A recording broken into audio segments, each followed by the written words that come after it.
No. I see nothing. Hey, we're Yay, there it recording. is. There it is. All right. That's interesting as hell. Yeah.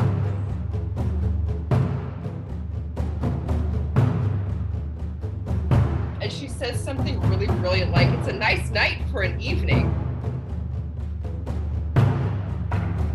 Don't make me turn this formation around.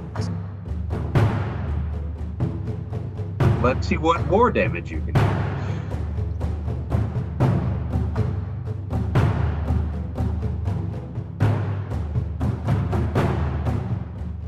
All right. So when you start a session, roll plus omens, which are currently at +0 because you got a hit last time. And on a 7+, I will tell you a recent dream, omen, or vision. I got a 9. All right. Would you like to burn bright and turn that into a 10? Or would you like to wait until I give you the vision? I think I at least want to wait until you give me. Okay. So I think the idea of the three of you traveling at night through the woods is a terrible idea, right? So you're probably like kind of making camp before you head out. And if you don't mind, Iolwyn, I think it would make sense that you would be looking at your notebook, right? And like kind of studying the runes. And Karina, I think you like catch a glimpse of the markings that Iolwyn is looking at and kind of like flipping back to previous notes that she's made. If this is a movie, like the camera would be zooming in and focusing on the different markings and like flip, flip, flip, flip, flip, flip, flip, flip, flip, flip, flip, flip, flip, flip, flip, flip, flip, flip, flip. If you just start like getting this cascade montage of some cool runes on some cool ruins. Occasionally you get a glimpse of one that makes you think of a particular place that maybe you've been, but it's just like an overwhelming, absolute diaspora of places, some that you recognize from your past, some that you've never seen before, but it's just like one after the other, after the other, after the other. You just keep getting this like barrage of places that are half buried or largely crumbled or destroyed, but these markings, and they're all over the place. Some of them look like what's in the book. Some of them look very, very different and unfamiliar, but you just keep getting more and more and more and more of them. And then like the green fire spreading out throughout the sky, and a sense of you standing in front of the stone, looking up, and the sky is burning. Yeah, I actually can't really think of any specific question beyond like, what the fuck did that mean? You know, which sort of defeats the purpose of an omen. All right, cool. So I presume she snaps out of it, and I guess the question becomes if anybody else has noticed or if it was just a few moments and it seemed like much longer to her. Alex is too busy having a small-scale crisis. All right. Yeah, I kind of figured everybody was dealing with their own shit, but maybe Iowa notices. No, I'm too into the book. All right. That tracks. I'm somewhat assuming that Alex, you did like a similar prayer against the Crinwin, or to keep the Crinwin at bay for the campfire, or is that not something that you would want to do? I would never do it like in a place where someone else would like see me, because believing in magic and in miracles in that way like feels somewhat like childish. And so yeah, I think Alex like waits until everyone else is asleep and then like tries to do it again. Like I think they still do the recognized prayer over the fire because like they're a faithful person, but I think like they finish the prayer and then there's just like a pause and then they just like directly address Helior and like try to reconnect with that feeling they had in that moment. And like nothing seems to happen, but they're like, like did it not work? Is it just not always going to be as dramatic as like fucking coronas of white fire around me? Like, do I have to be facing off an eldritch hell beast? Yeah, like who knows how this works? But yes, all of which is to say yes. I think they do terrible as the dawn against Crinwin. I am okay just sort of eliding it as a kind of like a detail and not like actually triggering the move and just saying it happens, and the specifics of what happened are not particularly important. To me, the important part was like, does Alex do this? All right, so the night ends up passing without incident. The next day, it's a cool, breezy day with like bright blue sky overhead as you are like break camp and start walking down through the yew trees and heading back to town. You've got a 2-day trek to get back home. You'll probably get home maybe like late afternoon on the second day, assuming that everything goes according to plan. The Crinwin are definitely out there, and you definitely kind of like catch glimpses of them as you're going. And you definitely get the sense of being watched as you leave their territory.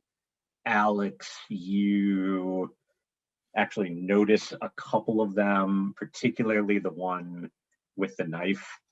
Yeah, and the kind of the most unnerving part about it, you spot it well beyond what you would have thought its territory was. Yeah. And it doesn't do anything. I've made a rival. but it's like it sees you and you get a slight like it let me see it. We can have a rematch someday. Yeah. By midday, by the time you like stop and have a little snack, like you stop seeing them. Now, I did have a question because you no longer have a mess kit. Yep. And Karina, you did not come out here with a bow. I still have an undefined slot. Oh, you do? Yeah, I think so. Oh, okay. Well, in that case, if you want to say that you have a bow and that you've been hunting, then I am fine just hand waving it and saying that you're eating, rabbit. Probably a bow. I feel like makes sense since we've established she hunts a lot. Yeah.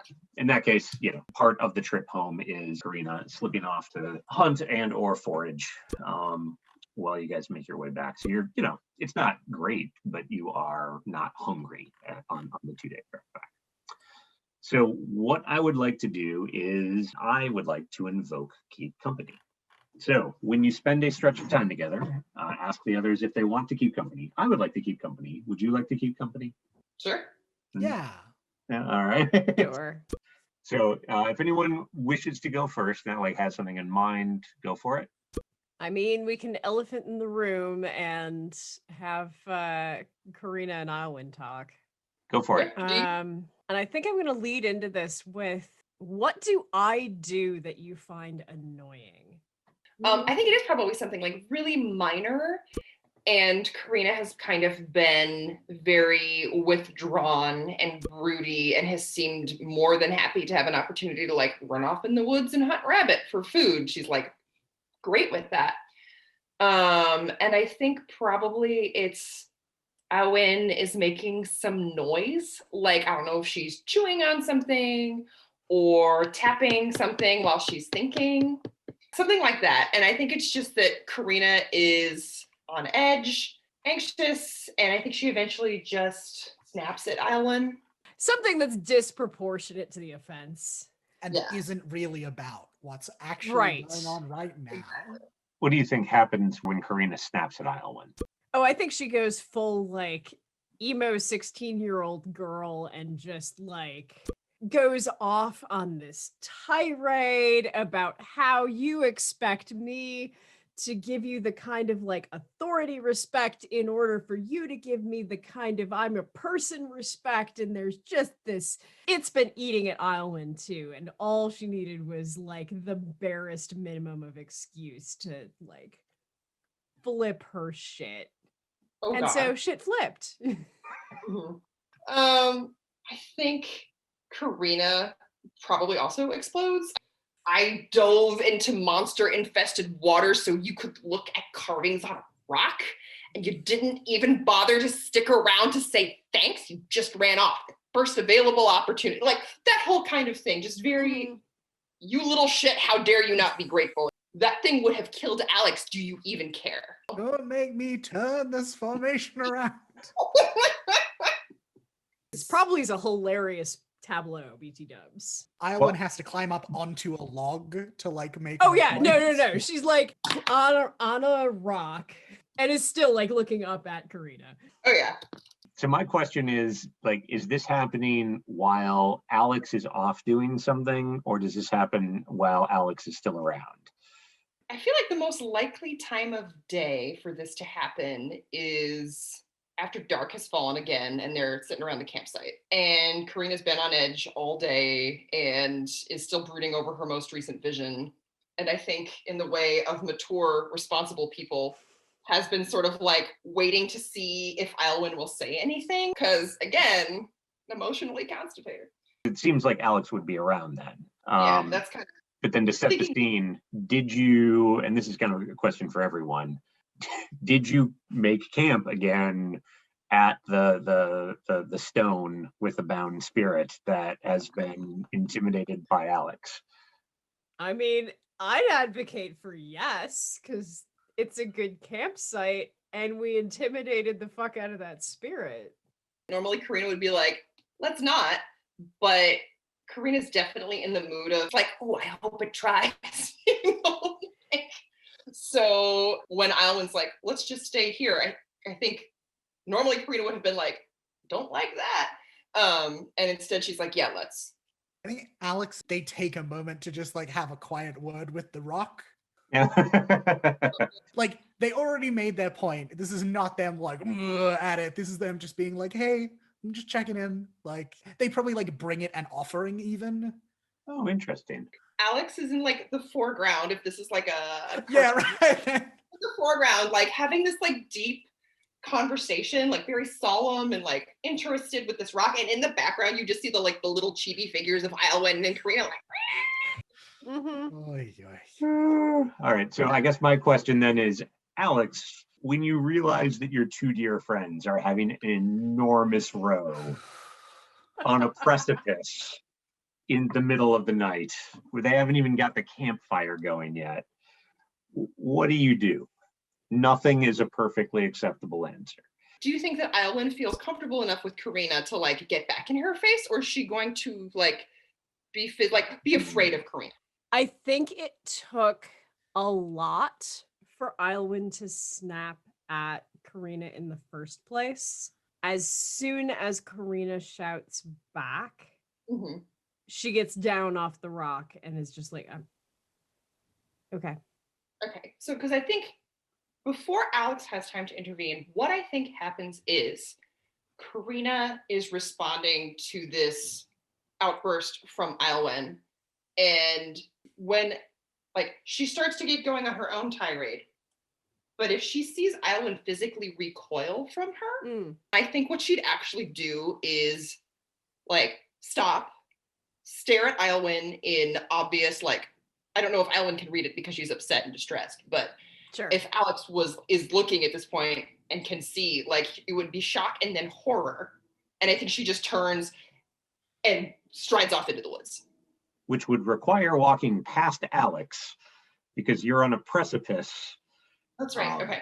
Like I can see that you feel like guilty about this and like bad about losing your temper as a teenager, and I can also tell that this isn't really about what like it's about, right? Like I tell that there's something going on here, but also like God, like I am tired, I am sore, I am like, for the 12 years I've been used to working in a field, not going out in the field. I had a very existentially devastating experience yesterday. Also, I got like fucking like knocked by this thing. Like, fuck this. You two can be adults and sort out your own shit for once. Like maybe we'll talk about it later, but like right now, I fucking like someone needs to light the fire. Fuck this. So you just like go start working on the campfire, don't say anything. I think they probably do like quietly make space for Aylwin to talk about it if she wants to. The core or an important beat in what just happened was like an adult trying to like unilaterally impose authority over Aylwin. So Alex is not like, we're going to have a conversation about this, because they're not a jackass. And also very tired. They're feeling very like 58 today, you know? Like I think if Alex is going to come over and light the fire and make space for Aylwin to talk about it, I think they'll get the quiet rant about like, I have all of the responsibilities of an adult, but none of the privileges, and people just treat me like an 8-year-old. And even my peers are getting treated like they're adults now, but because I don't look like it, no one thinks I am, and blah, blah, blah, blah, blah. Like, and it's just like stream of consciousness rant, but very quiet and reserved. And I don't like Alex is that kind of person who will just sit back and let Alwyn They're not spew nonsense. uncomfortable Yeah. with being Mhm. silent. Yeah, so I think that's where that ends up. I like to imagine that like by the time you're done, the fire is built and Alex has made Oh, yeah. tea. Yeah, I think they offer you a cup of tea and like they unreservedly and without hedging like apologize if they have ever made you feel that way. Which I imagine like at the like authorship level, I imagine like probably on the spectrum of adults in the village, they are like They're like as the one of the ones that as far as it hasn't. goes Yeah. towards the like like basically treats you like an adult, but also like there are dangerous chemicals in the room and like You've guys- also been treating me like a person since Yeah. I was 6. and I think they make a mental note. All right, like good thing to know about this friend and their boundaries. All right. I so mean, oh. well, I don't know how soon Karina comes back. I have an idea of what she does after she leaves. If you guys would rather like see what happens with that before you do more Keep Company, or if you guys want to talk more about other shit. Because at the moment, the only person Karina's talking to is Caradoc. Well, I actually was going to kind of ask on the behalf of Caradoc, what do we find ourselves talking about, Karina? So I don't think Karina necessarily says much to Caradoc. Like she's always been a person who is, I think, better at expressing herself through physical actions than she is through words. I think what she does, and this is taking a bit of liberty here, but Alex, is there something that symbolizes adulthood in Legosi culture? And whether it's a ceremony or a symbol or like a flower. I think there is probably like a ritual you do, right? I think part of it is probably like the giving of like an epithet in the way that, right? Like, you know, like in Homer, everyone is like wave tossed this and like keen-eyed that. And I imagine probably like the consecration ritual like that we saw between Karina and Alex. I imagine like being like anointed in like olive oil and like spice is probably like part of it. Definitely part of it that involves like a flame or a candle or like a light of some sort. Do you think there is an object or something that like works as a symbol? Because what I'm thinking of doing, I feel like Karina is the kind of person who would be a wood carver. The idea I have for her is that she carves something that in Legosi culture would like has something to do with adulthood, whether it's like I carved you this thing that we would normally make out of bronze. And I think there is a flower involved in the ritual, and like how involved it is depends on how close you are to Lagos and how easy the flower is to find, because Right. like it sure fuck doesn't grow up here. I don't think. No. Like maybe outside of Alex's garden. We can talk about it when we get back to Stonetop. Sure. And I think it's called like a sunbloom. And I imagine it is like a little flower. It grows out on the cliffs. It is colored like fire and like the sun. Like the pollen and the seeds of this flower are like luminous. And so like when the point of the season comes where like, you know, they all like blow off in the breeze and like the seeds are carried in the air, like it literally looks like sparks from a fire. Like it takes them like 18 years to like grow and flower for the first time, or like something in that vicinity. And so everyone is like, it's a metaphor for young people. First of all, I love that. But I also want to say that I also appreciate when I'm like, I want to come up with a thing. I need some help. Hey, Luke, I'm going to ask you for like a single sentence answer and you're going to read me the Wikipedia entry. Yeah, and I'm like, Well, let me just like invent some shit real quick. Wikipedia entry. Karina copes with her feelings by digging out her little wood carving that she's been working on and hasn't really known what to do. Like she found a good piece of wood and has been whittling it down to like still sort of unformed. You pull it out of your pouch and it's like mostly done anyway because you've been working on it. Yeah, it's most of the way to something. It takes enough time that she can like put some energy and focus into it.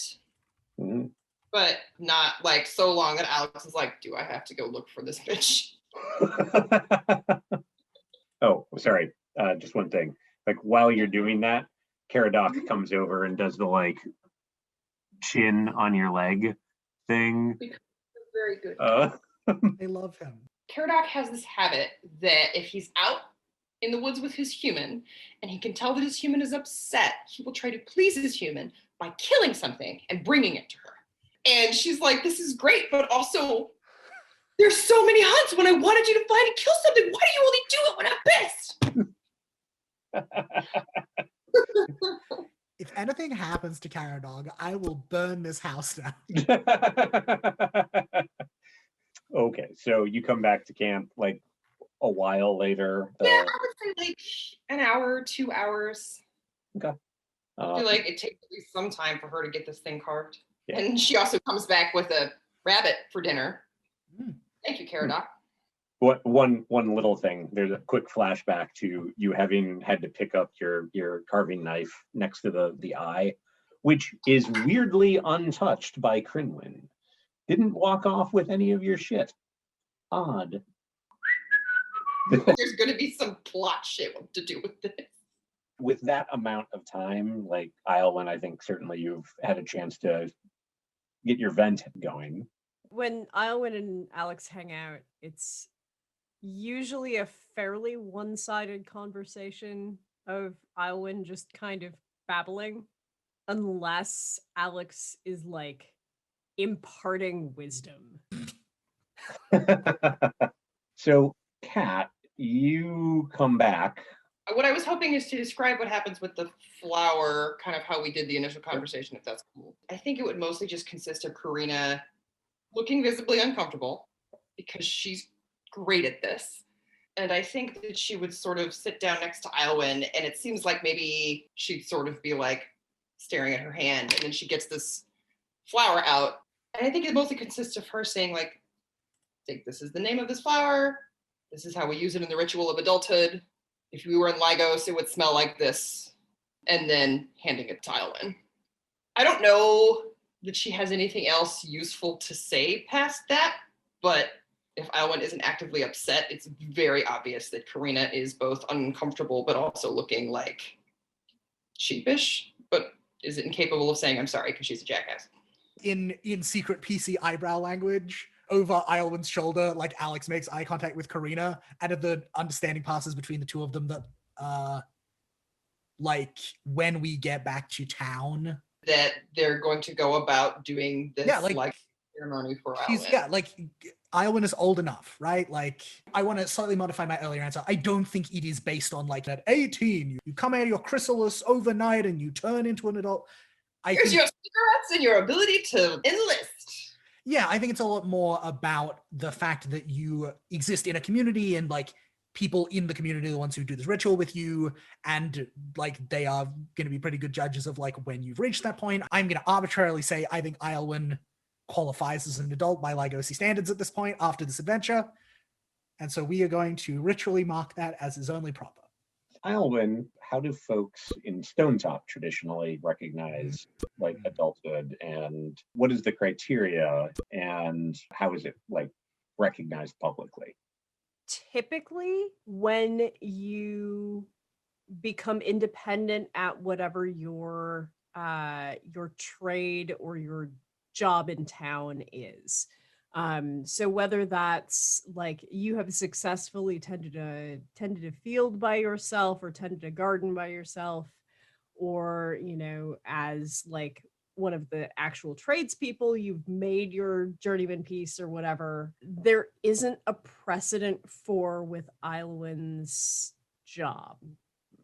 Like, she's been doing that job on her own since she was 8.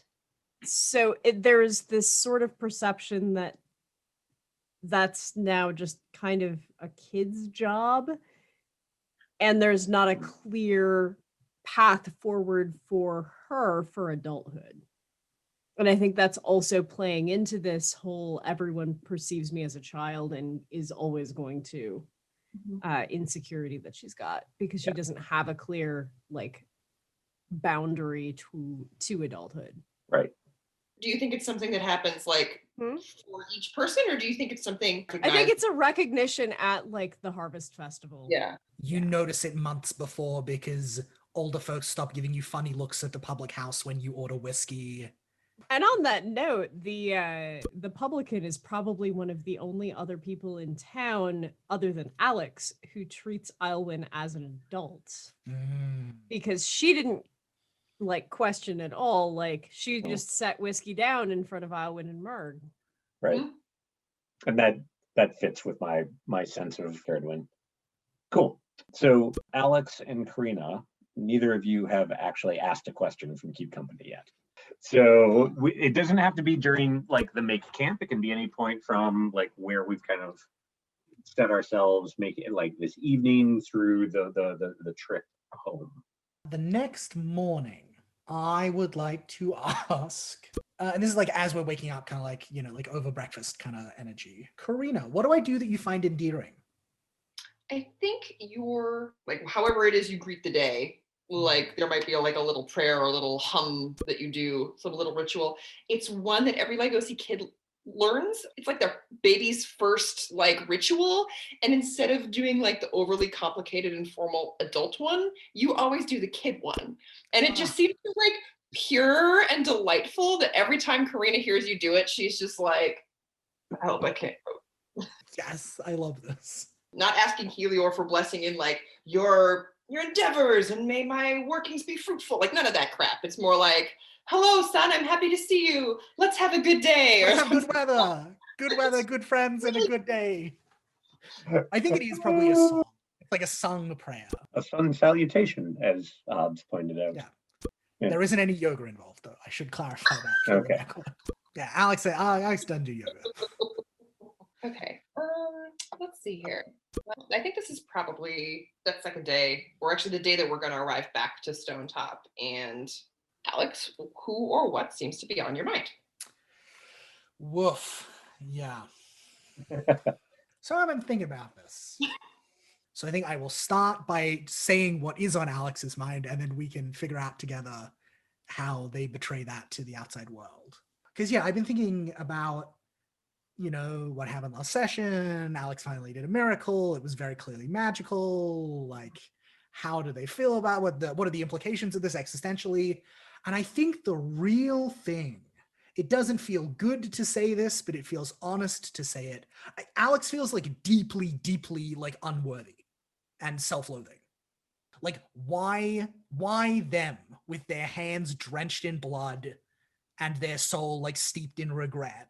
Why are they the one who gets this blessing of like Helior like literally actually answering their prayer? Alex always comes across as very calm and self-assured, and so to get this glimpse of them being like massively like insecurity attack is I think this has like this has awoken a number of old demons. So what I think happens, just let me throw this at you. I feel like there was some event, you know, that has its own like name and maybe like something iconic associated with it.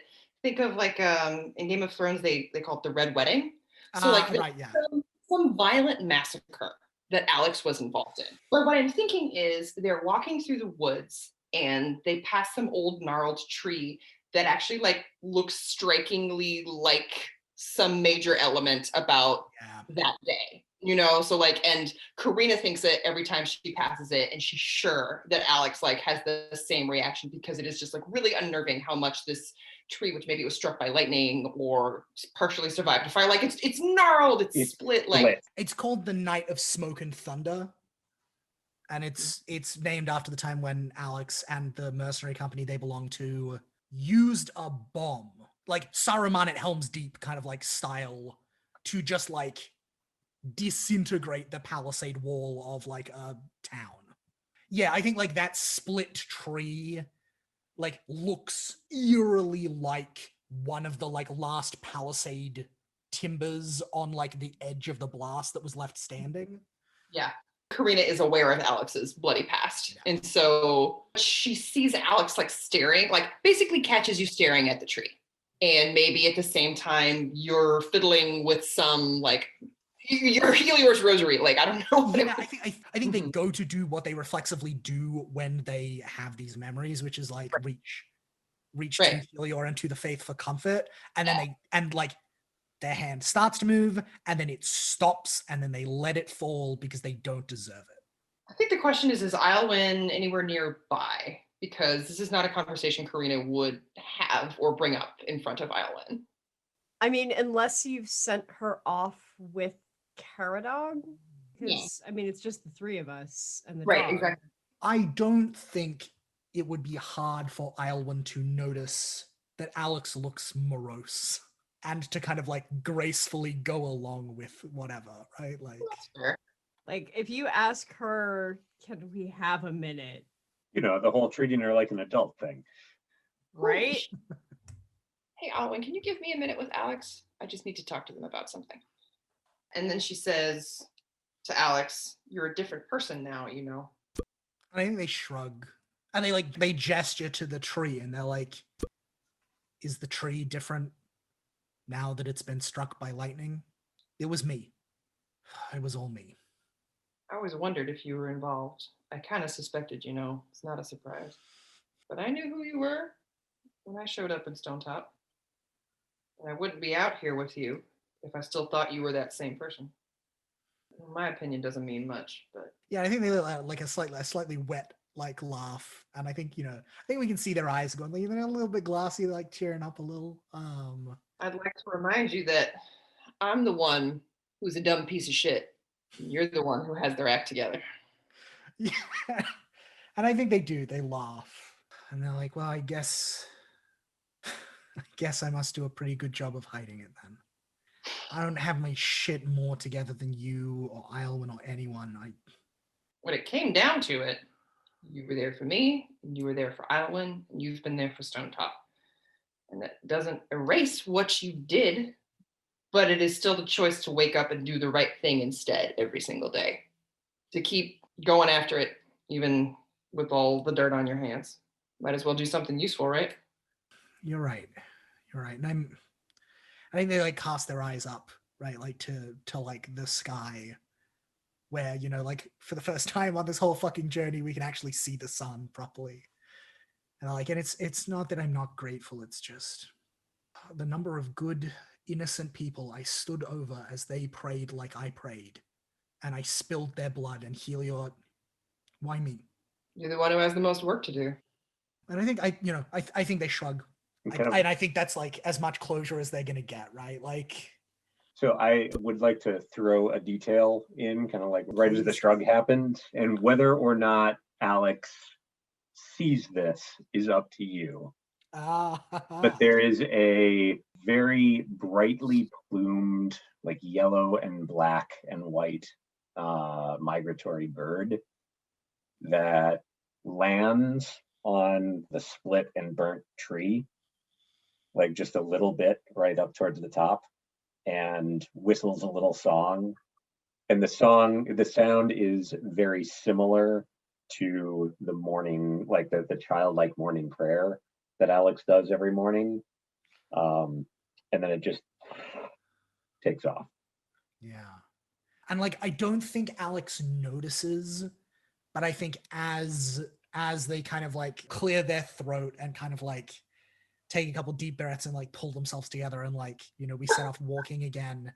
I think just like under their breath, they're humming in broken snatches a melody. And because of the way it is broken up, we can't tell if it's the morning prayer version or the version that the bird just whistled.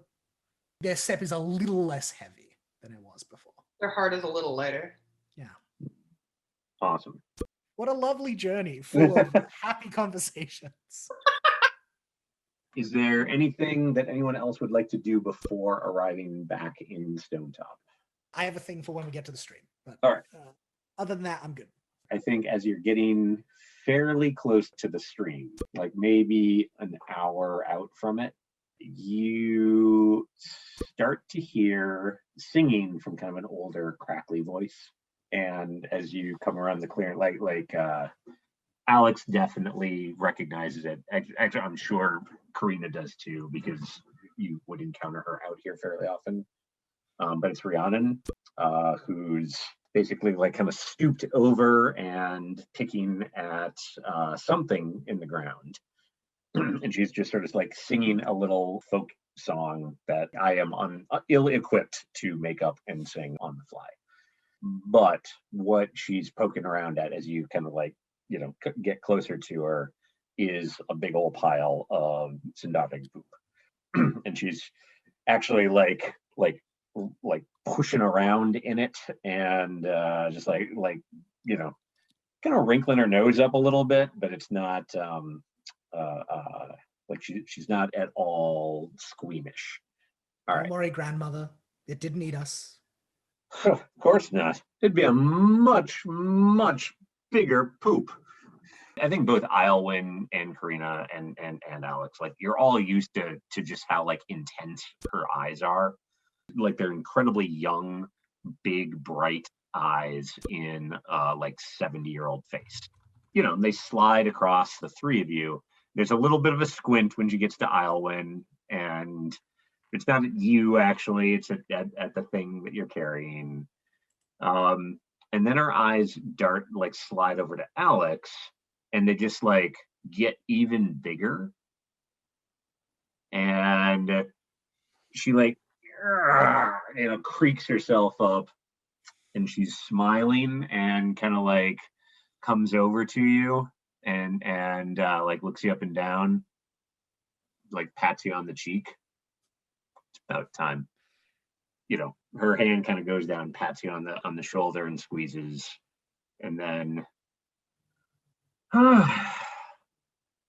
help me with the golden wart, and like heads off and starts like poking, or like Alex takes her basket. I think they pull out from their pocket like a handful of herbs that they gathered like midway through the walk yesterday that like grow a little further out from Stonetop normally. She coos enthusiastically at them, and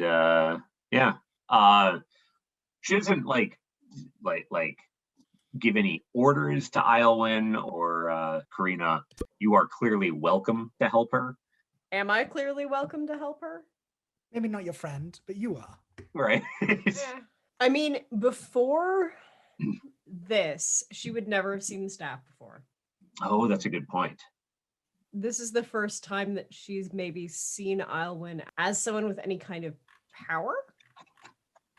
Because up through this point, she would have only encountered Islwyn as just like a kid of the town. Hence my question. Interesting. So I lied. In that case, when she says like, help me with the golden wart, it's like saying that first to Alex, and then like looks at Islwyn and kind of like nods, and then like kind of turns and smiles at Karina with kind of like a, I mean, if you want to say it. And like while the three of you are pulling weeds, she like once the kind of quiet kind of sets in of everyone doing it, it's just like, so how'd it go? She says, because she's heard the rumors, she knows what's up. She talked to Gorla, and it's not directed at either of you. It's just sort of like in the air. No one died. I see that. It's good. You make it sound like it was a close thing. It always is in the woods, isn't it? There's going out on a hike, and then there's going around and walking into a hornet's nest. Like an old ruin, or maybe a vault. It's spring. The hornets are busy. Was right though about the thing, and I think Alex like feels like they don't need to elaborate anymore. Like Rhiannon is cluey, she'll get it. And she like squints a little bit, and then looks to the two of you for there's kind of a question in her eyes. Are we gonna have problems? And I think Alex like turns to Islwyn as the source of authoritative information on the subject. No problems. No problems. She looks like she doesn't entirely believe you. That is okay. All right. She's squinting and giving Islwyn the hairy eyeball.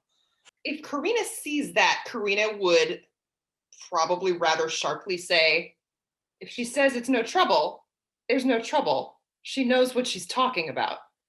She looks at you, smiles, and looks back at Islwyn, and just sort of she says it as if she's talking to everybody, but her eyes never leave Islwyn. And she's like, the winds were blowing from the south awfully fierce last night. Some of them came west. They were talking of great and terrible things. Unraveling.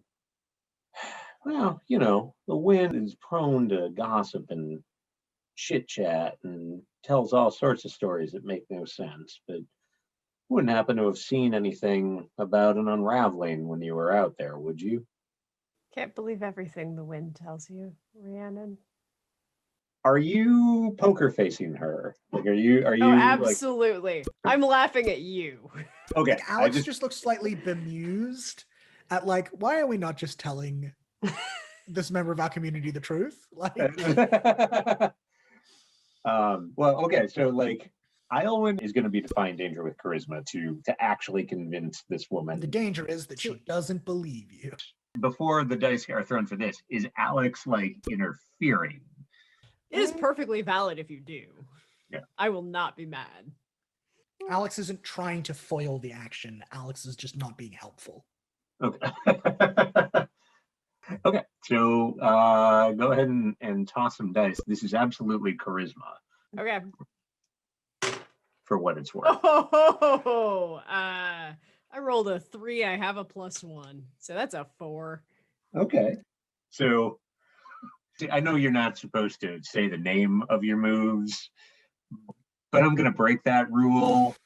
I am going to change a relationship right here.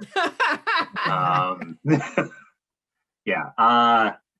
She doesn't push it, but you can tell that she's on to you.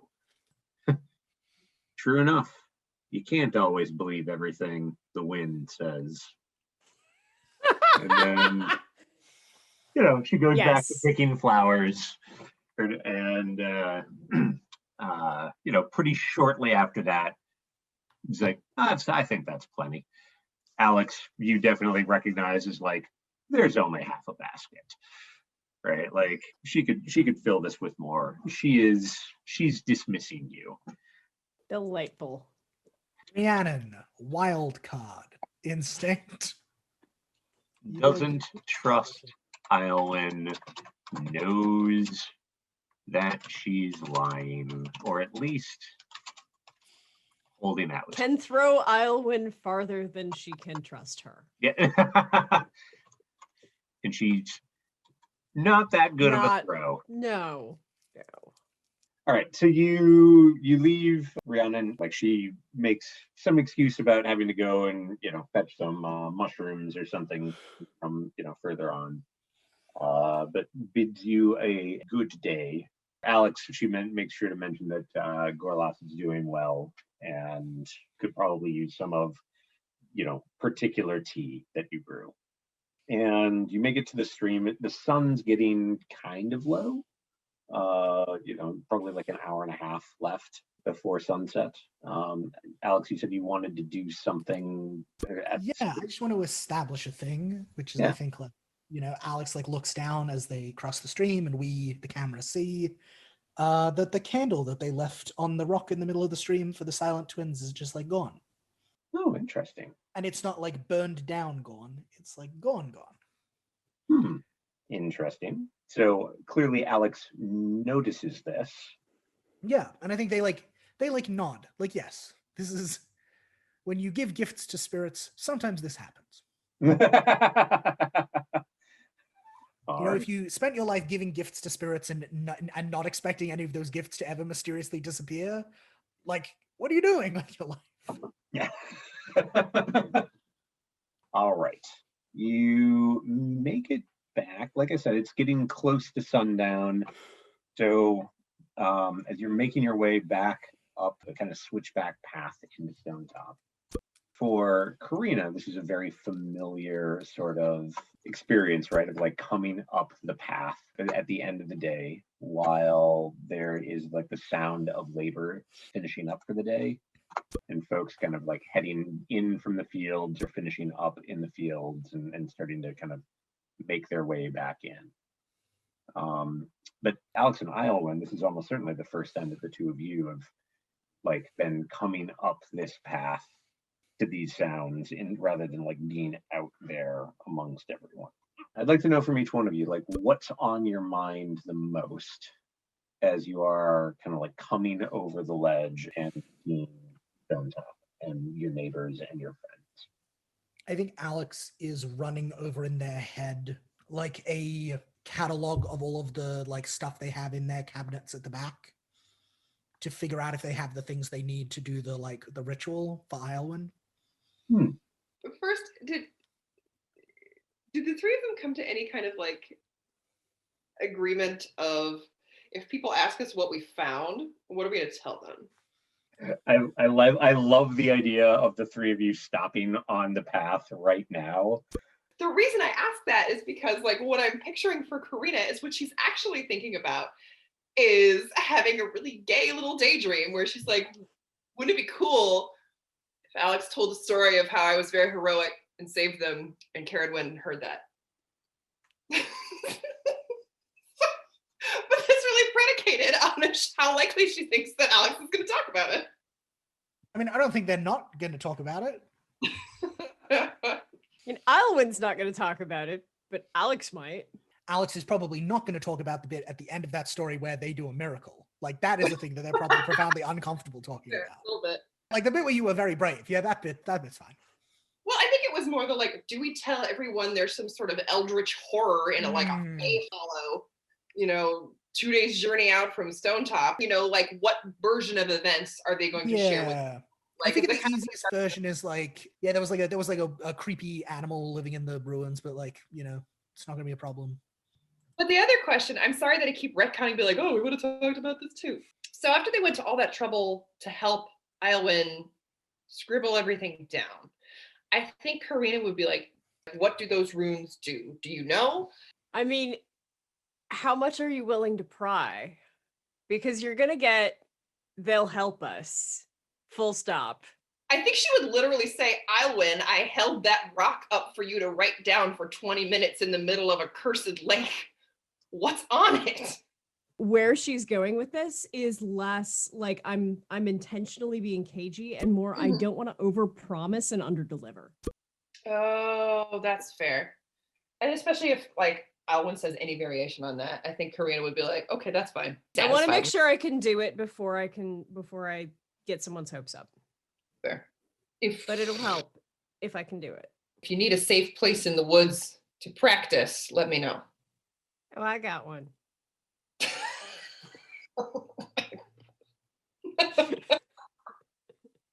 Did she say that? I mean, not with that grin. So yeah, Karina's occupied with a very gay daydream of Caradwyn hearing about how heroic she was during like the recounting at the inn that night of what happened. This is very, very funny to me.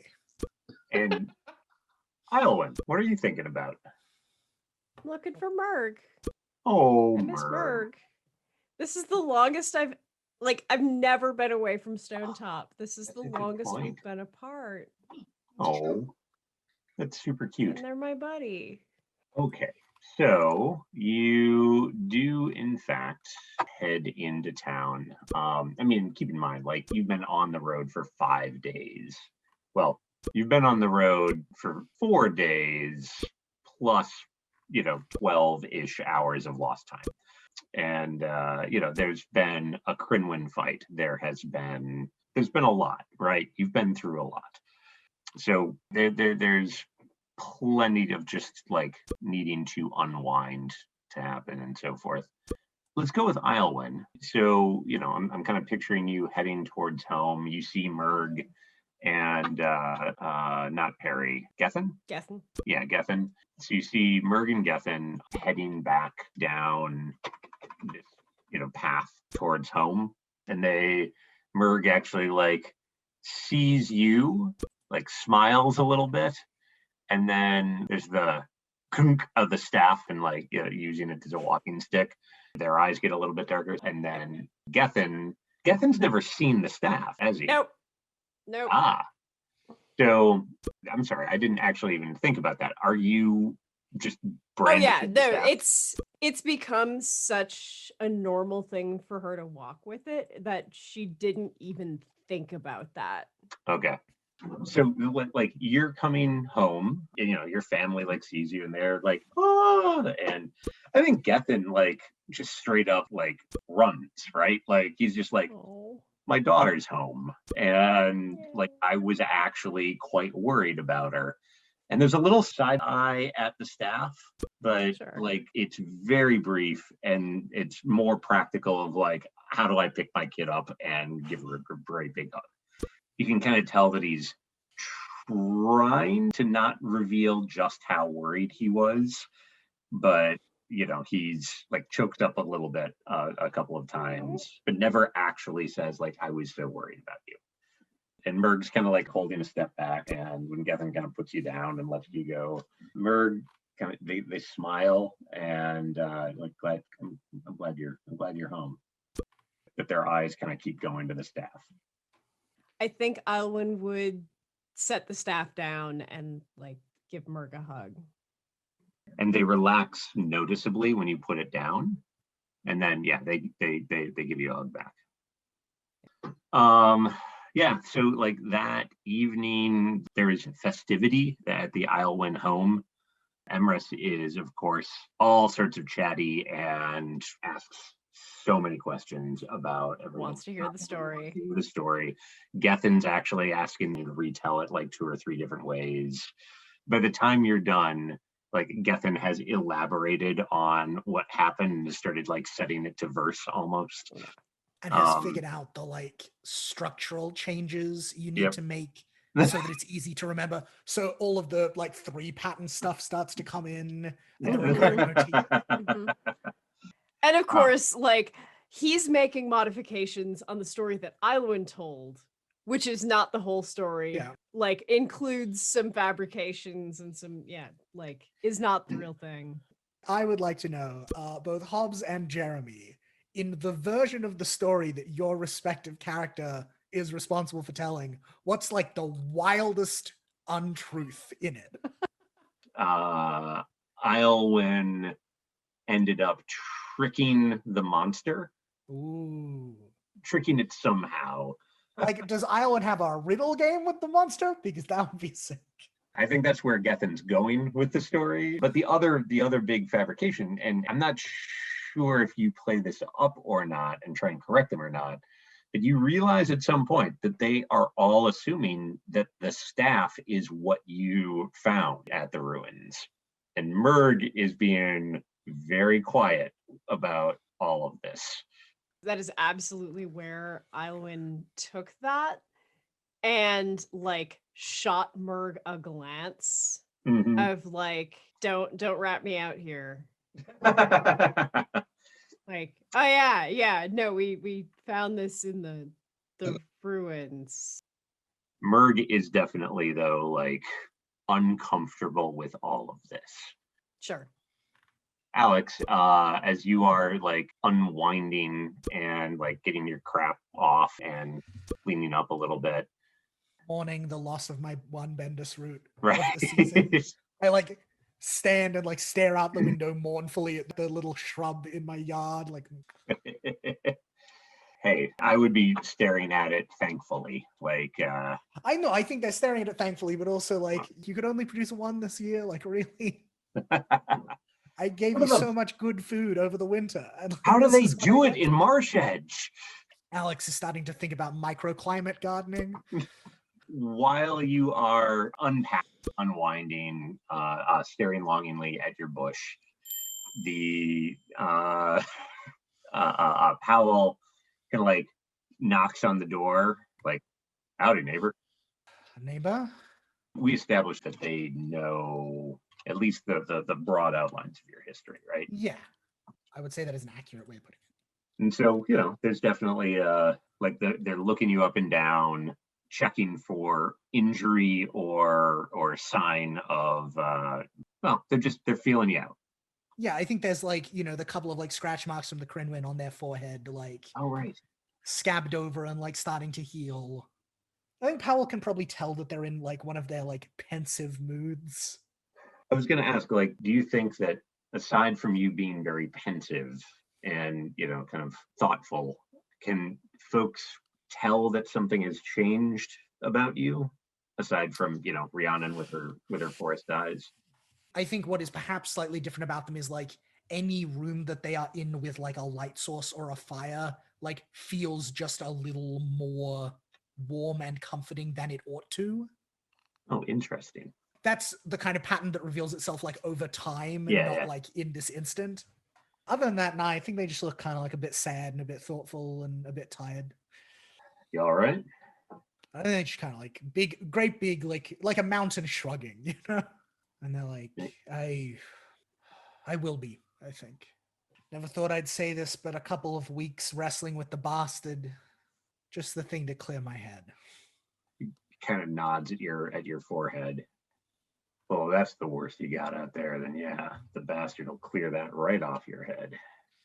Everything you all always said about the Crinwin, all of it true. The nasty little things. Yeah, running, huh? Phew.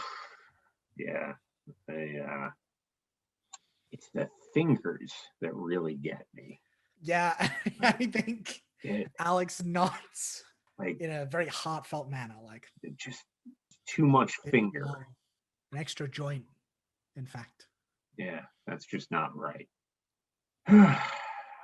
Anyhow, you want to come over for dinner later? Ethan's coming by. She and Reese are cooking. Yeah, and I think Alex just like for a moment goes like very tense, and then sighs and is like, "No, I think I need a quiet evening in tonight. I just grab some food at the public house and then crash some night soon though." Oh, all right. Your lot all well? Nothing happened while I was gone? Been fine. Just a few days. Missed you out in the fields, but made do. Folks are asking questions, of course. We just told them going to find out whether what Gorlas had to say was true or not. Aside from the Crinwin. That was I'm not a hunter. It was some kind of animal out in the ruins, but we dealt with it. All right. Let you tell me about it once you get some sleep. Yeah, and I think Alex nods and then like chuckles and is like, if Gethin hasn't already told the whole village.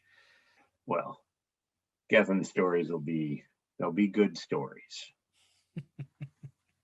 When you get around to it, I'm interested in hearing the truth. See you in the fields tomorrow. Glad you're home. It's good to be back. All right. Karina, where do you go first?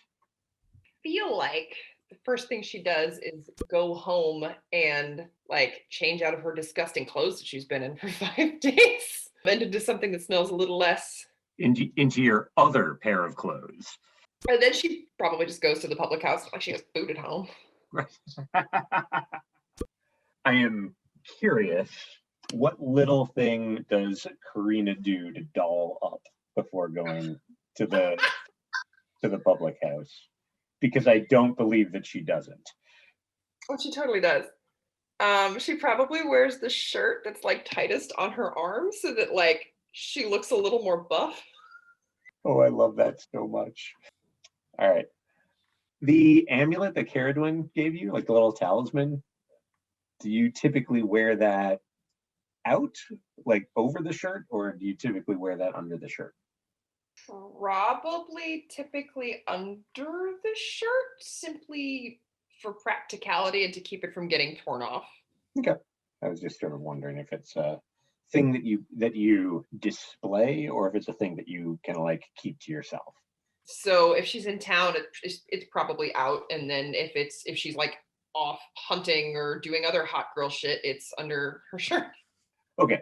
So the public house has, it started to fill up. Like the regulars are definitely there. Like Dagmar is basically holding court. Odrin, the kind of like old guy that kind of has a waitress crush on Caradwin, is of course the closest thing to bellied up to the bar that this place has. But yeah, there's a good chunk of folks. I think Gorlas is there too, like a bandage all over his head, an arm in a sling. You know how like 2 or 3 days after someone gets an injury, sometimes it looks way worse than it did right at the beginning. There's a fair amount of that going on. Like he's just like half of his face is a bruise.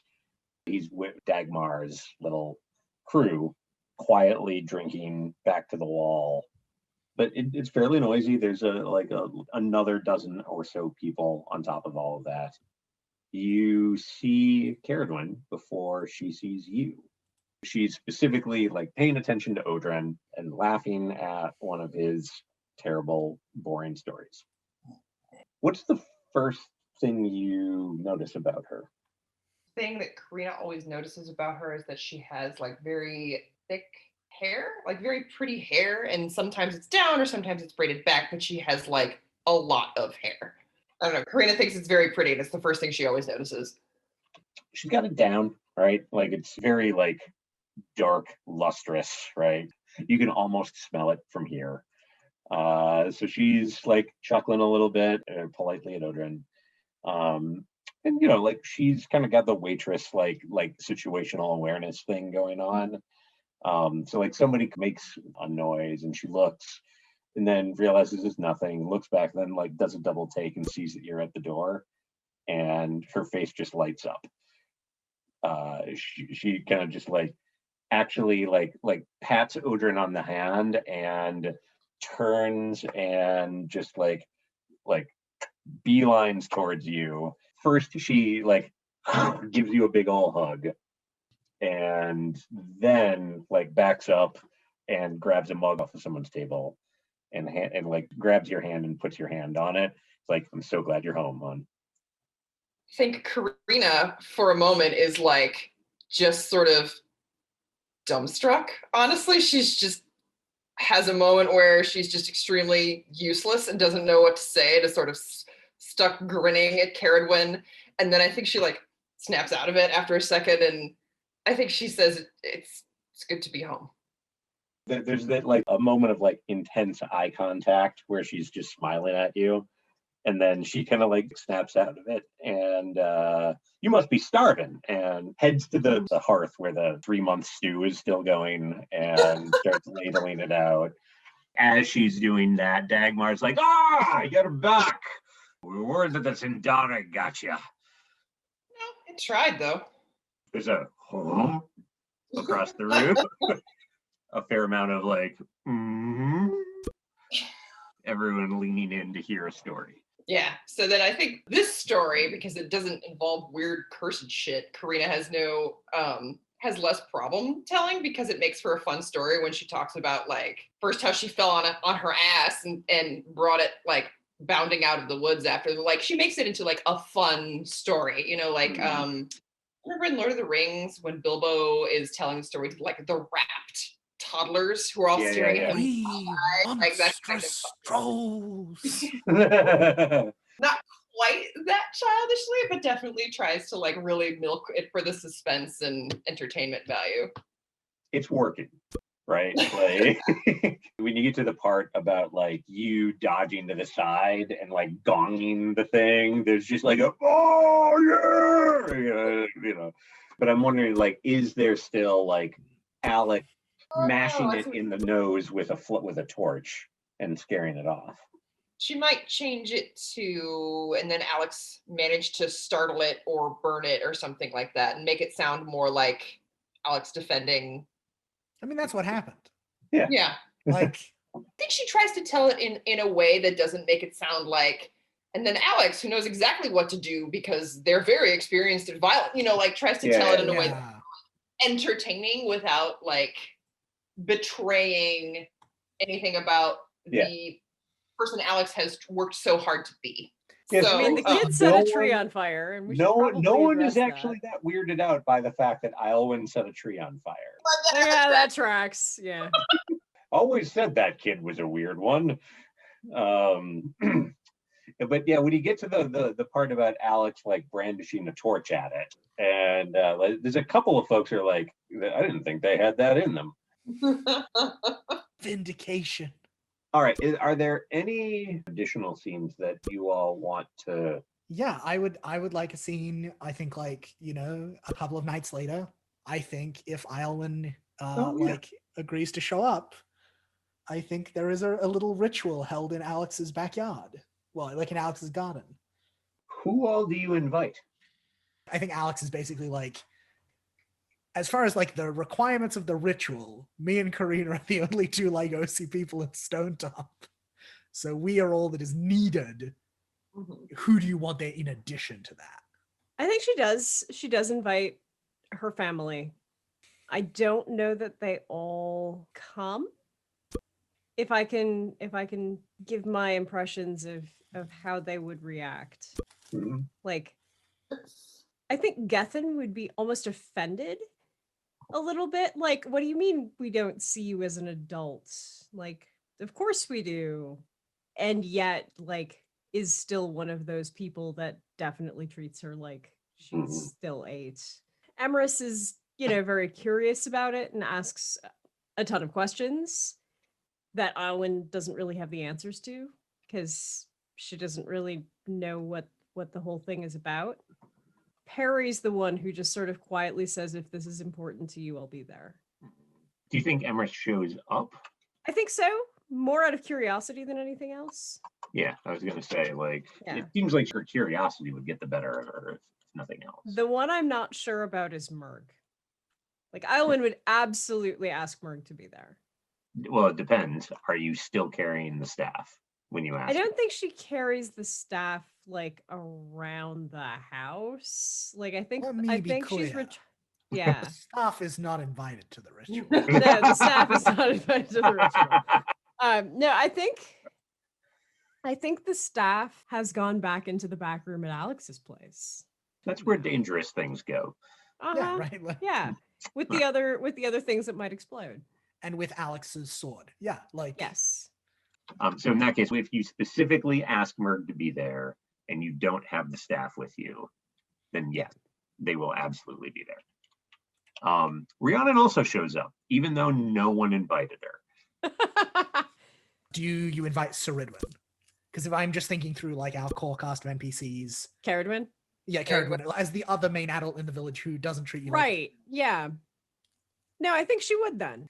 Karina's internal like gay panic meter just went to the roof.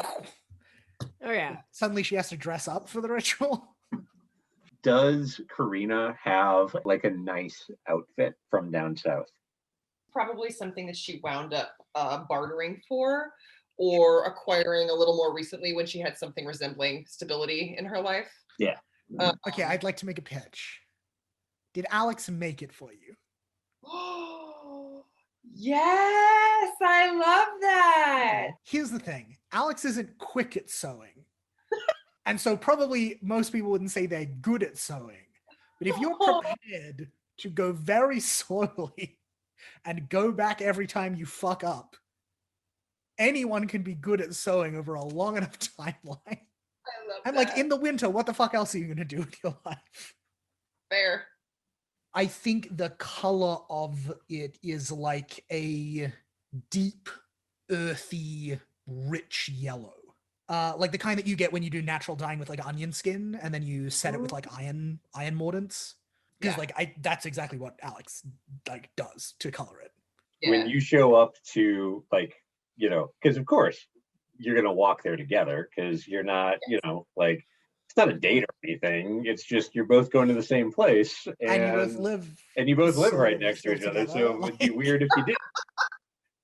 Caradwin has also dressed up a little, like she clearly washed her hair, put on a little bit of kohl and everything, because you're going to be fancy. It's a ritual. You should be nice. And yeah, she's fucking hot, right? Like when you but she also she does a double take when she sees you, and it's just like well, hello. I think Karina is like, it's really good that she has a relatively dark complexion, because if she was like had skin the color of Island, she would look like a fucking turnip right now. Like she's like so hot in the face. Her brain just derails off a cliff, and she says something really brilliant, like, "It's a nice night for an evening." Caradwin smiles like a fucking sunset, and then just like leans in and gives you a little kiss on the cheek and puts her arm around yours, and she goes, "It certainly is." Great. Well, I can't wait to play a one-shot of Good Society Stonetop next week as we explore the courtship of these two. All right. I think Alex is also dressed up. Okay. And I think their robes were dyed with like pomegranate juice. Oh, wow. And they'd probably been saving the barrels up for like some years.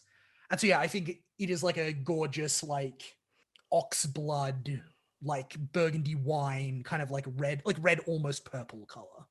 Question, are you doing this in your backyard or are you doing this at the pavilion? I think they're doing this in their backyard.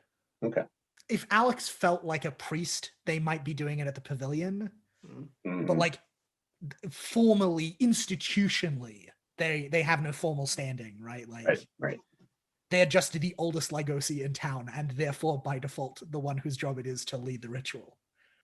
Sure. It's like kind of what they're telling themselves. I just wanted to briefly mention that Perry actually takes a bath. He's got a not terribly well fitting, like it was made for him 20 years ago. Maybe you've seen him in it twice before. He looks really weird when he cleans up, right? The nerd guys that cosplay as business people, right? Like when they put a suit on, it's just not quite right. It's kind of like that, but he really tried. And you know, Merg cleans up as much as they can. Emerson's, she's in one of her nicer, I guess, dresses, but Perry's got a sack with him. Nothing huge, but he's just got something with him. And when you ask him what it is, he's just kind of coy about it. I don't get it from anywhere. Yeah, yeah, exactly. Rhiannon does show up, even though again she was not invited, and she has a bouquet of dried flowers that she hands to you and gives you a little congratulations. Do I recognize anything about these dried flowers? The folklore is that while they are bright red and yellow flowers, they are flowers that, if they are steeped in tea, they are supposed to make it so that one cannot tell a lie. Shade. Oh. But she also says something like, sunbloom doesn't grow up here, but you know, I'm sure that this will lighten your way into adulthood. I think I deadpan it. I know what it means. Rhiannon knows I know what it means. And we're just going to be like, so it's like that. Okay. And all of that's like subtext. Oh, the yeah, text yeah, is just like, thank you for coming. Wouldn't miss it. All right. Alex, yeah, can you give us a high level? Yeah, so I think it begins with very much like that little ritual we saw Alex and Karina do like at the campfire. There is like a perfumed oil that is like an olive oil that has been scented with like many of the like traditional Legacy spices. So it smells of like saffron and cardamom and cinnamon and like, you know, spice and heat and summer. I think like some runes are like drawn on your forehead and are drawn on Alex's forehead and are drawn on probably like your parents' foreheads as well. Those of them who showed up. I think there's probably like a ritual libation of like mulled pomegranate juice that similarly has been like spiced with some of these spices that is like passed around by the company and everyone like has a drink. I think there is a song that we all sing, or rather like realistically that Alex and Karina sing in only 2-part harmony instead of the traditional like 6 parts, but like whatever it'll do. I think it is a song about when Helios stepped up out of the underworld and onto the surface and like gave her light to the land for the first time, like no longer a child, but now like grown into wisdom and grown into generosity and healing. Traditionally, next you light a torch and there's some like passing of fire around the person to like cast off any like, you know, lingering demons that might not have got the message that they're not a child anymore. And so like, you know, get out of here, demons.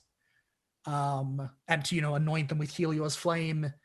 But I think when Alex says the prayer over the flame that is like the traditional prayer, I think they, like without meaning to, they consecrate the flame.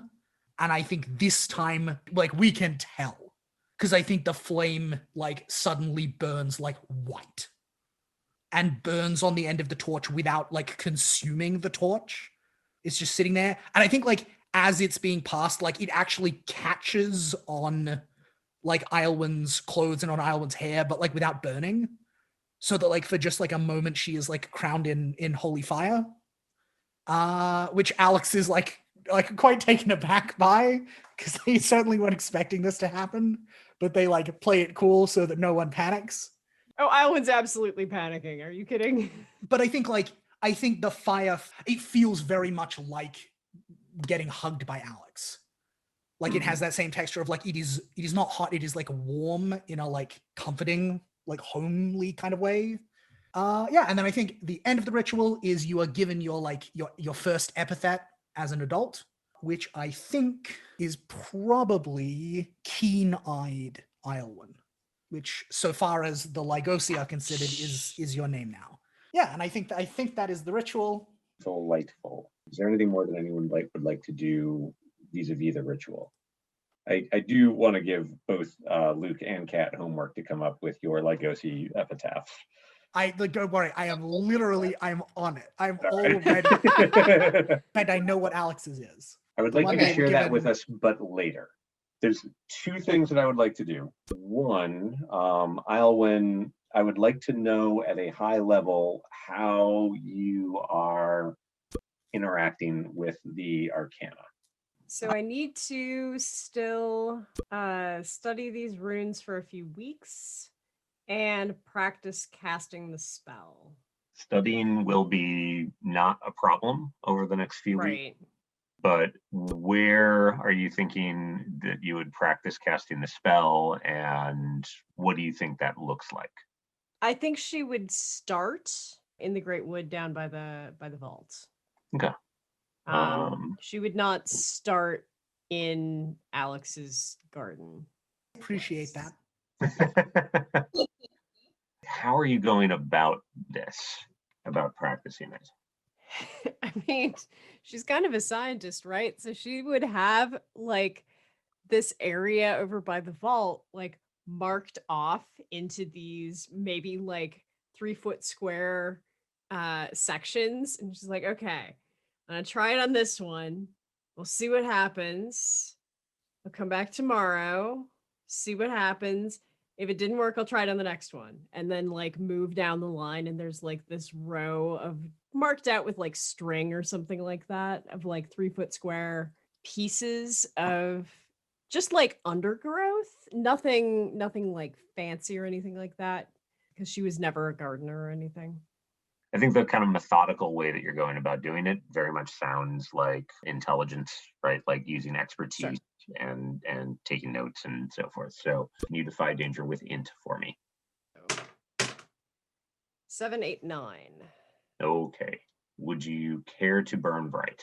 What is the difference between the two at this stage? Either way, you're going to mark this off, right? Sure. But the 7 to 9, I think you're going to harm the soil, like around the base of the thing, and like bad. One of those plots of land is going to become a dead spot, withering, blackened, and quite possibly growing some sort of dangerous mushroom out of it. That's interesting as hell. Yeah.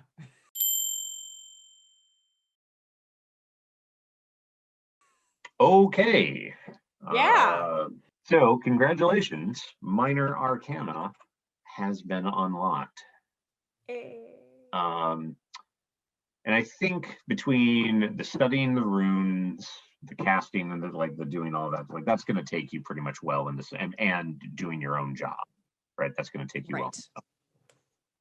So what I'd like to do is maybe get like a 30 seconds from Kat and from Luke of what each of you are up to. Like what does the remainder of your spring look like for you?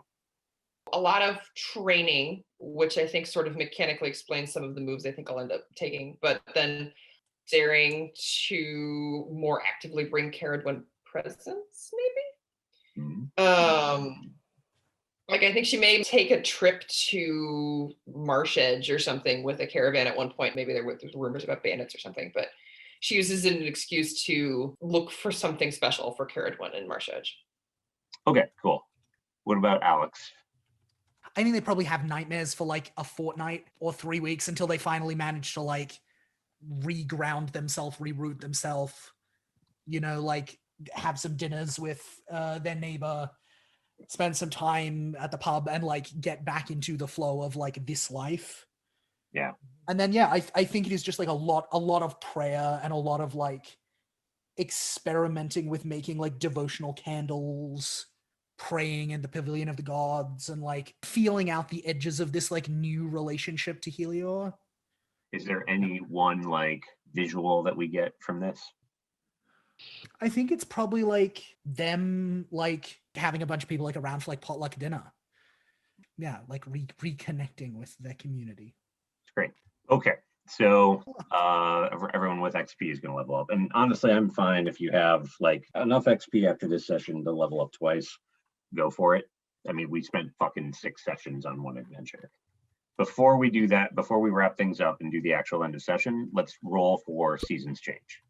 Did we return triumphant?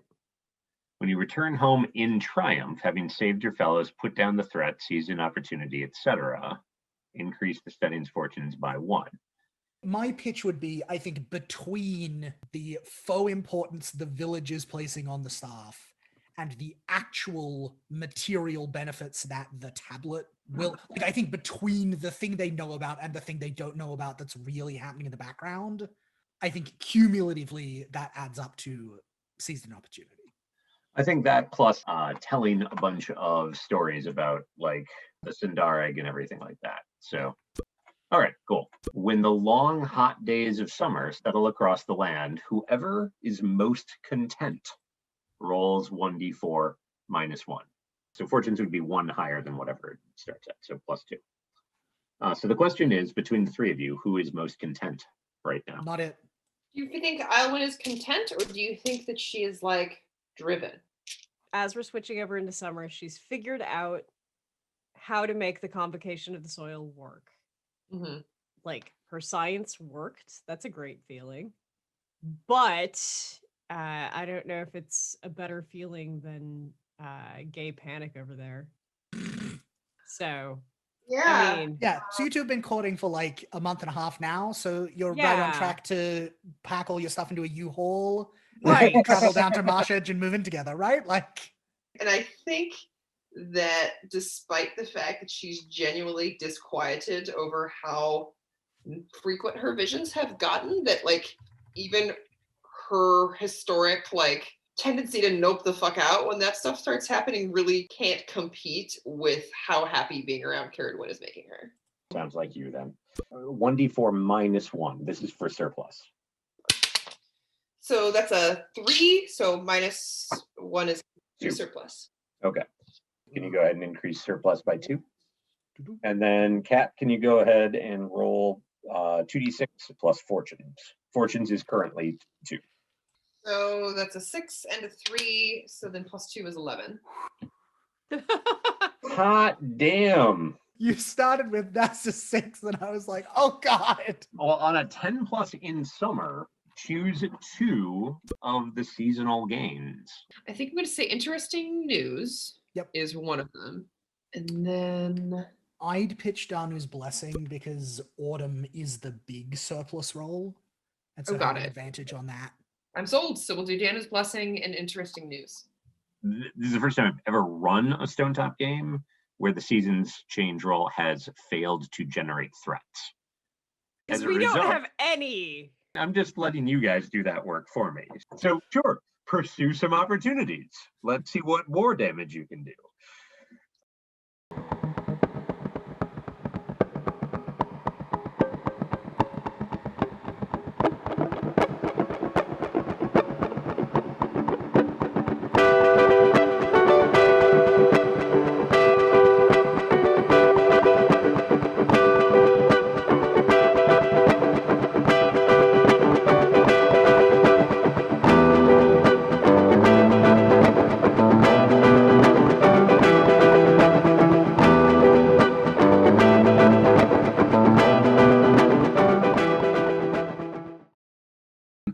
himself. In some future adventure, Alex should throw aisle one. Yeet. We'll do the the Wolverine Colossus, the Yeah, fastball special. Fastball It'll be good. special. You can bonk someone with the staff. It'll be great. It'll be great.